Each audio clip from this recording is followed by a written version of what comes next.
All right, guys. Let's start actually by getting your vocab out. And I want you to go ahead and put it face down on your desk. And we're only worried really about the cellular respiration note cards this week. So if you want to leave your photosynthesis note cards in your bags, you can. You can go ahead and pause this video and get those laid out. And when you're ready, push play. All right, now I'm going to go ahead and read the words, and let's see if we can find these things that we're going to learn about this week in cellular respiration. So let's find just regular fermentation first. So everybody find fermentation. And you should have, and it should say anaerobic respiration, which means without air and doesn't require oxygen. Okay.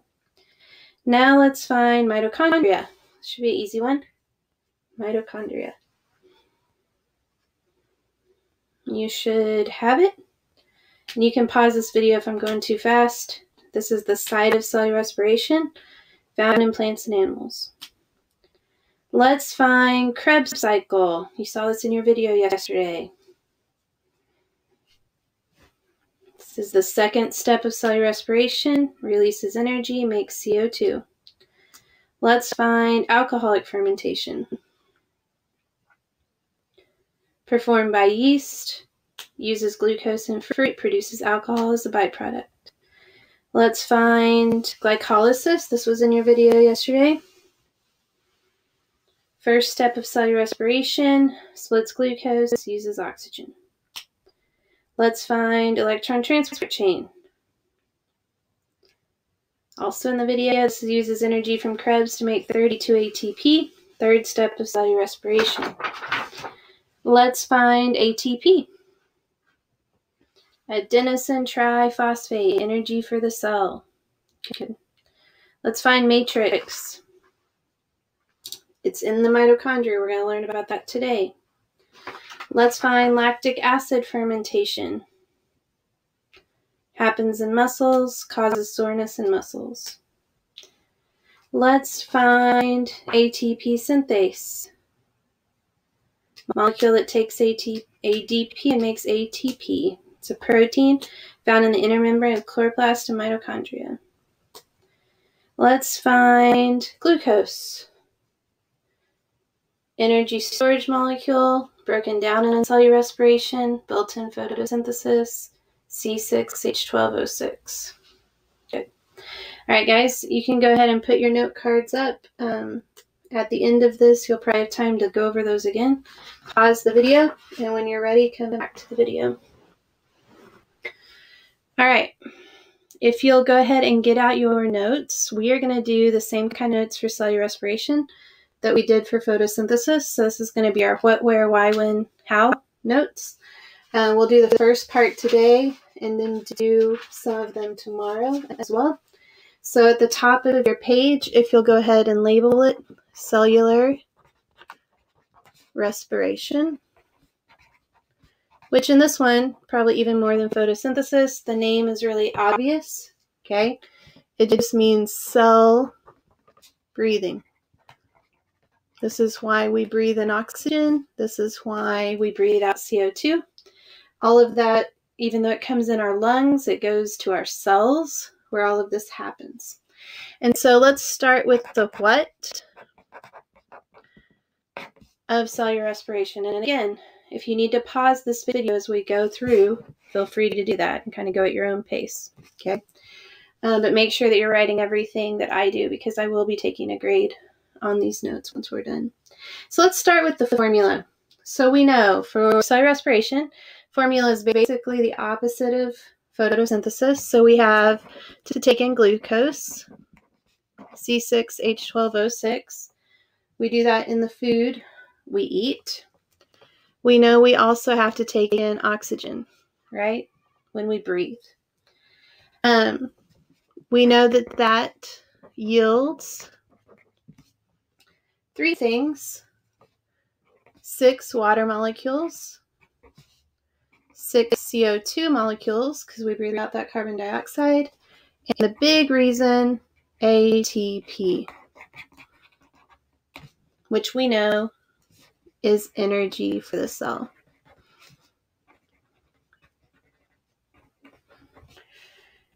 We know that these things before the arrow are called reactants. Hopefully you're saying this before I even get a chance to say it. And we know that these things after the arrow are called products. And that is the formula for cellular respiration. And if you, at this point, you should know the formula for photosynthesis, so you should know this one as well. Now, cellular respiration has 3 parts that we're going to learn about. You saw these in your video yesterday. Number 1 is glycolysis. Glycolysis means to break sugar or break glucose. And that's really what that first step does. Just breaks glucose apart. The second part of cellular respiration is the Krebs cycle, also called the citric acid cycle. We learned yesterday. And this is basically the transition to catch electrons, because we're going to need those in the third part. So we have glycolysis, which is the first step, which breaks glucose. And then we have the Krebs cycle, which is the transition to catch electrons, also called the citric acid cycle. And the third part of cellular respiration is the electron transport chain. Sometimes you'll see that put as ETC. Okay. And this is the big payout of cellular respiration. This is where ATP is made. Big numbers of ATP. We know we're going to make 2 ATP in glucose and 2 AT in Krebs, but the big payout is the electron transport chain. And that's the what of photosynthesis. Okay. Pause this video if you need to make sure and get all that down before we move on, because I'm going to kind of move my page up a little bit. So next, we're going to talk about the where of cellular respiration. We know that it happens in the mitochondria. And mitochondria are found in all eukaryotes. So that means that animals and plants and fungi, like mushrooms, and protists, like amoebas, that all of these things are doing cellular respiration because they all have mitochondria. Okay? So happening in everything that has a nucleus, everything that has mitochondria. So let's go ahead and draw our mitochondria. You'll notice it's shaped quite a bit like a chloroplast. They have a whole lot in common, which is what we're going to look at right now. So here is our mitochondria, and you can go ahead and label that. And inside the mitochondria, instead of having lots of little sacs like the chloroplast, the mitochondria kind of has one big wavy membrane inside. And this wavy membrane is called the cristae. Okay, and so this inside membrane of the mitochondria is called the cristae, and this space is called the matrix, which is one of your note cards. In between, we have what we call the intermembrane space. And that's just the space between the membranes, between the inside membrane and the outside membrane of the mitochondria. Okay, the intermembrane space. In here, just like in chloroplast, the mitochondria has its own little circular DNA. Okay, just like bacteria. And it also, just like the chloroplast, has little ribosomes of its own. So a lot of things in common between the mitochondria and the chloroplast. Let's write that out here to the side. So both mitochondria and chloroplast have DNA, ribosomes, membranes. So they have a lot in common. Okay. All right. So that is the where. The mitochondria is where this process happens. So let's move on to the why. Okay, and this is important for us. This is why we are alive, right? Because our mitochondria are doing this work inside of our body. And so the why is to take stored energy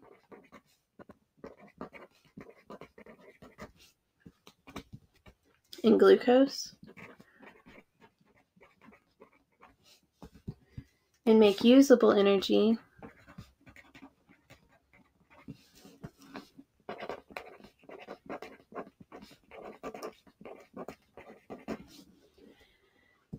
called ATP. So although there is stored energy in glucose, we can't use it like that. We have to release it in the form of ATP. And guys, at this point, I need to really be memorizing what ATP stands for. So I want you to write this below. ATP stands for adenosine triphosphate. ATP. Adenosine triphosphate. And let's go ahead and just draw that little adenosine triphosphate out, okay? And so you would have your little adenosine molecule over here, and then you have 3 phosphates attached to it. And remember, in the video yesterday, it talked about how these 3 phosphates are like 3 kids on a bus who don't like each other, right? They do not want to be as close to each other. And so this last phosphate wants to break off. And when it does, it releases lots and lots of energy. Okay. And so that's what makes ATP such a great energy molecule, is that little last phosphate wants to break off of there and release its energy. So just keep that in mind, because this is what we're making, right? This is the purpose of cellular respiration. And so we need to understand why ATP is so important, because it's always ready to release energy to our cells that need it constantly. Your muscle cells need it right now to be able to write this down on your paper. You need it to breathe and to walk and to talk. So super important. Okay, let's go ahead and move on to the when. When does photosynthesis, or when does cellular respiration happen? This is a little different because it depends on what's in play and what's there. And so here we go. So it happens all the time. Yeah, this is what keeps you alive.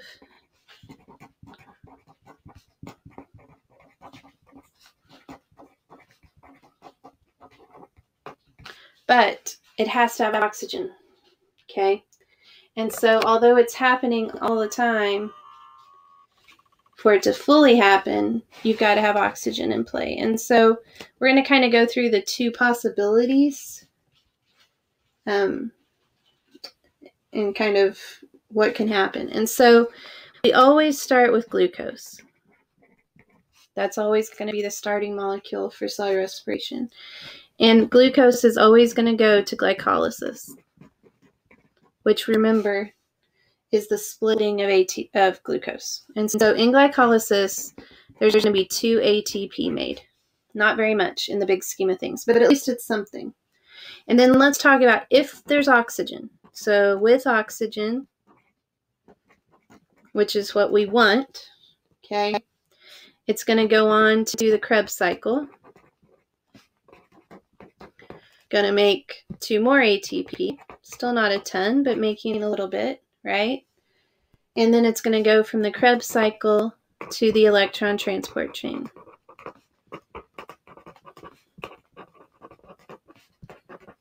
In the electron transport chain, we're going to make up to 32 ATP. Okay. For a grand total, and this is called aerobic, which means with air.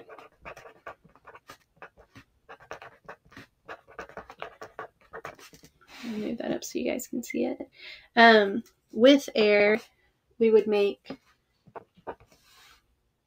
36 ATP here. Okay. And that's the normal, like what you're going to see. There's a little bit of a range, but that's what we're going to go with. Okay. But sometimes there's not oxygen. And so there is another, and you know this from your note cards, that there's 2 types of fermentation. And so sometimes glycolysis still happens. So you still make 2 ATP. But sometimes there is no oxygen. And for some organisms, like yeast, that's totally okay. Okay? But for us, it's really not. And so if there is no oxygen, the only choice is some kind of fermentation, which unfortunately makes 0 ATP. So we're not going to want to do this in our bodies for very long. And we can't. We just don't survive very long on fermentation. Okay? But let's talk about the 2 types. In us, when we run out in our muscles, like when we're working out or running or trying to hold our breath, it's called lactic acid fermentation. And it builds up this byproduct called lactic acid. It makes you sore. Side note, lactic acid is sour. If you guys look up the ingredients in Super Sour Patch Kids, one of them is lactic acid. So we actually sometimes eat lactic acid because it tastes sour and we like those kind of things. But in our muscles, it makes our muscles hurt and ache. It makes us want to stop exercising, which is actually a good thing because that means if you stop exercising, you start breathing more and your body gets more oxygen. You can go back over to this part instead of doing fermentation. So your body's much happier. And so it can only happen for a while before it just shuts everything down in our bodies. Now yeast and bacteria, they don't mind no oxygen as much. There's some of them that like to live this way. And so yeast and bacteria do alcoholic fermentation.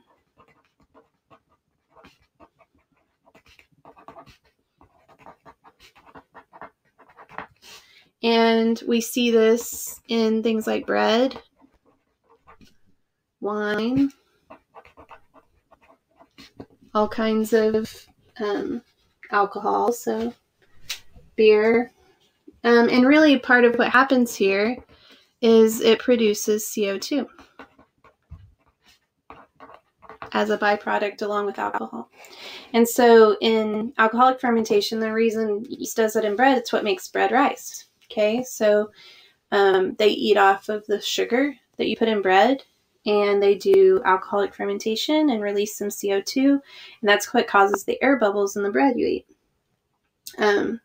The alcohol itself that's made just burns off when you cook the bread, so there's no alcohol in the bread. Again, this does not produce any ATP, so anaerobic respiration, which means without air, makes a total of 2 ATP because this fermentation causes glycolysis to continue happening, and that's the only reason our bodies do it, okay, is to keep glycolysis happening. So at least you're making 2 ATP. But like I said, that's not going to keep your body going for very long. Okay. And that's the basics of when it happens and how it happens. Aerobic versus anaerobic. Going through the full cellular respiration or going through fermentation. Okay. All right. And we'll kind of stop there for today. Tomorrow we'll do the how and get into that, and I'll kind of review through this one again with you. If you want to get your note cards out, or if you have any missing work for me, you can get that out and be working on that as well. You're going to need your headphones this week, so if you didn't bring them today, make sure that you bring them tomorrow. Okay? Email me if you have any questions, and I look forward to seeing you guys soon.